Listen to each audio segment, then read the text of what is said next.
My name is Ian Wekesa, and I'm a depression survivor.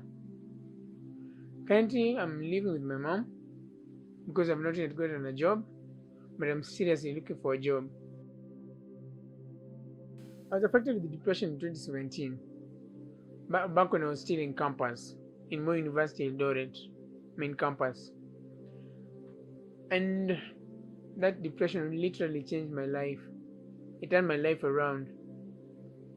Because back in those days, I used to live with my ex-girlfriend in her room. We got to that point because when we decided to move in together, I had been booked a common room, and you all understand the hassle of a common room. So I could not allow my girlfriend to come to the room with all those men. So we decided I'd be the one to move into her room because it only had two ladies. So I moved into her room and we lived there the whole of 2017 till December. And it was in December that she told me that that's when I started showing signs of being unwell, because I myself have no memory of it all. I started showing signs of being unwell in that, since I was an introvert back in those days, she told me that I used to abuse people randomly. Like whenever someone approached me, I just abuse them with vulgar words. And that was so unlike me. So, seeing that I was acting abnormally, she decided to call my mother, who at that time had gone for work in Kampala, so she could not help me out. So she just advised my girlfriend to take me to Eldoret Hospital. By going to Eldoret Hospital, the doctors didn't understand what was happening, because Eldoret Hospital doesn't have capacity to handle mental illnesses. So the doctors didn't understand what was happening. So the most they did is just gave me cough medicine because I had a cough, and went back to school with the medicine. On going back to school, apparently I got worse. In that, living in a girls' hostel, apparently on one occasion, when my girlfriend went to class and left me in the room, I was told that I went down to the hanging lines, plucked off some of their clothes, and went and hid them. The ladies, when seeing this, wanted to beat me up, but thankfully my girlfriend came and defended me, so I did not get beaten. But my girlfriend, seeing that I've become a danger to other people, decided to switch rooms. She moved me from that two ladies' room to a single ladies' room so that she could be locking me in the room when she goes to class.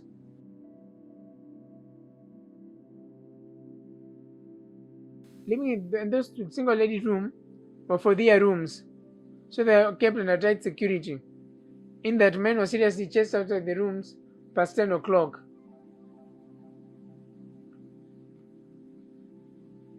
But being in those rooms, one night I lay in those rooms, as I was leaving the loo going back to my girlfriend's room, I encountered a janitor along the way, and the janitors were the ones who were chasing men outside the rooms. And it was really late in the night. So my girlfriend decided to. Sorry. I met the janitor along the way, going back to my girlfriend's room, and the janitor was very angry at seeing me. And when he saw me, he approached me angrily, asking me, "Young man, what are you doing in a girls' hostel at night? Don't you know it's against the school rules? You can even get expelled for this." And at that point, apparently I had lost all control of my whole body. I answered the guy very rudely. I answered him like, "Why are you asking me what I'm doing here? Don't you know me and my girlfriend love each other and been living together for more than a year? I have a right to be here with her. I'm trying to break up our love." The janitor obviously got angry. He had grabbed my hand with the intention of taking me to the administration to lock me there.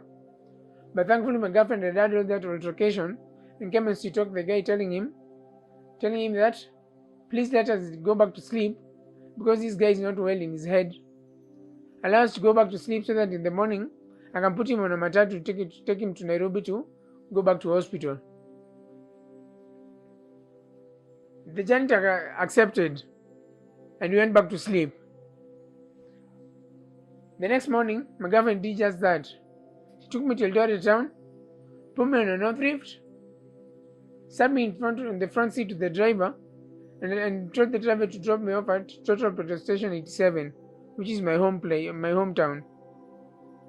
So I came back to Nairobi. On arrival to Nairobi, now this part is my mom who told me about it. On arrival to Nairobi, my mom told me that it's the driver who dropped me off from the matatu because apparently I was not in my right senses. So I got dropped off from the matatu. My mother grabbed my hand, put me in a taxi, and took me to Avenue Store, Parklands. And that's when I started with the treatment.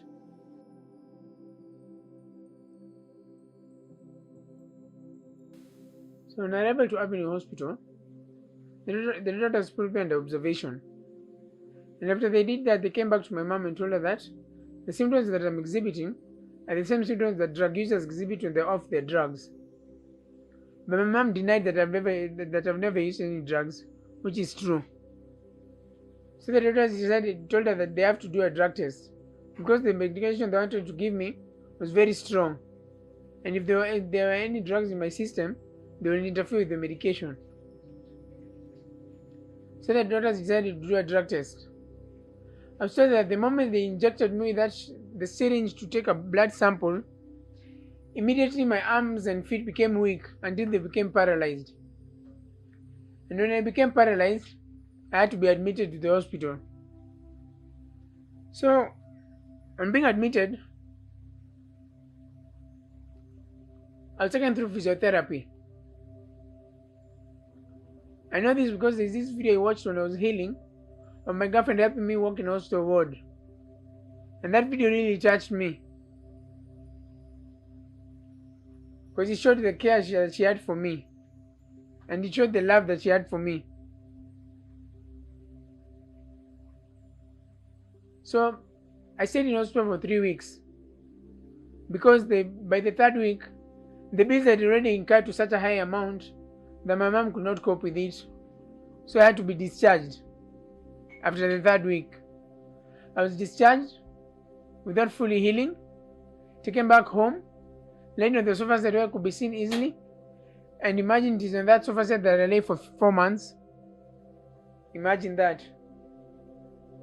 It was 4 months of being taken care of like a baby.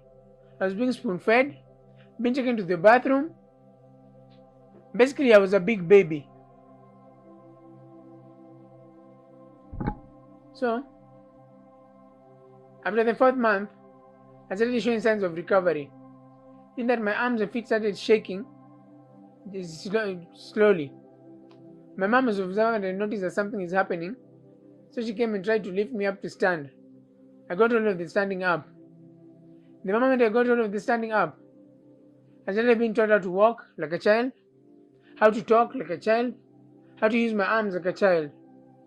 And that was my life back then. I have faint memories of that. Because that depression made me lose a lot of memories. Because I have no memory from December 2017 to around October 2018. It's all a blank to me. But I was now back to the story. I was there being taught those things, learning them slowly by slowly, until I reached that point, like the same point I was in the hospital where I was working with the stagger. That's how I was when I was at home. So I was there working with the stagger. Like when I needed to work, I needed to support myself somewhere, just as a child does when he's trying to walk. And remember, I already mentioned that I was an introvert. And I was such a serious introvert to the extent that even in my class in campus, where I had 49 classmates, the only people I used to talk to in my class was my girlfriend and 3 of her friends. These are 4 people out of 49. That's how serious my introversy was. But in the end, those people came through for me. Because as I was there in the house staggering, one Saturday morning, I remember I got up in the morning, turned on my mobile data, and I remember I only received one message in WhatsApp. And I noticed it was a video sent to my class group, which was strange because there was no activity in that group for a while. Then suddenly a video is sent. That seemed very strange.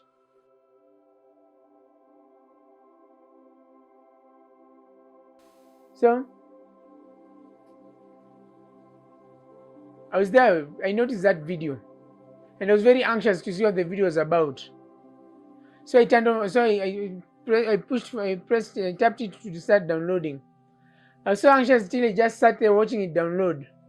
Till the moment it finished, I pressed play. And to my shock, what I saw in that video was shocking and touching at the same time. Because what I saw in that video was all my classmates gathered in one of our lecture halls praying for my healing. Imagine that. That was the most loving gesture I've ever seen in my life. Because all they were doing was just for me. And I could not imagine it. How could these people who I never even talked to be there praying for me? But I even remember there's this guy who's called Joseph, who seemed to be the one leading that service.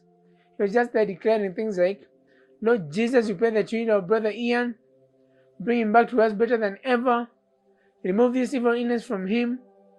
And then it was like everything was declaring. It's like it was pumping life into me. You declare something, I just feel like something else, and like that. That's how powerful those prayers were. But that was not the most powerful part of the video. The most powerful part came next. Like the scene changed from the lecture hall where they were in to the field where we usually have our graduations. And they are there in two rows, like one row is standing and another one is in front of them squatting. And some people are holding up papers with letters written on them. And those letters were arranged to read out, "We love you, Ian." I saw that gesture and I was shocked out of myself. I was shocked out of my wits. I was so shocked I even dropped the phone. Thankfully, I was still on the bed, so the phone just landed on the mattress. But I had to absorb that shock first. After I finished absorbing the shock, I took back the phone, found them back in class praying till the video ended. And I remember when that video ended, I just breathed in heavily. I placed the phone slowly on the bed, breathed in heavily, breathed out, then jumped up out of excitement. And when I landed, I was so shocked that I jumped up. I just kept on jumping, screaming out, I'm jumping, I'm jumping, I'm jumping. And that's how I got healed.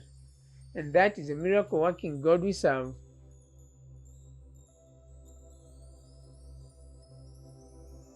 To all of you out there, depression is real. It's not a myth. And depression can affect someone at any age in their life. So do not dismiss it. If you see any signs of depression, like acting abnormally, if you see someone close to you start acting abnormally, seek medical help. Do not dismiss it. Because early detection will save a life and will save someone's dignity. So there's no need someone going deep into depression when you have the option of saving them early. It's just like any other illness. Mental health is just as important as physical health. Take care of it, just as you take care of yourself physically. Take care of your mind too. Thank you.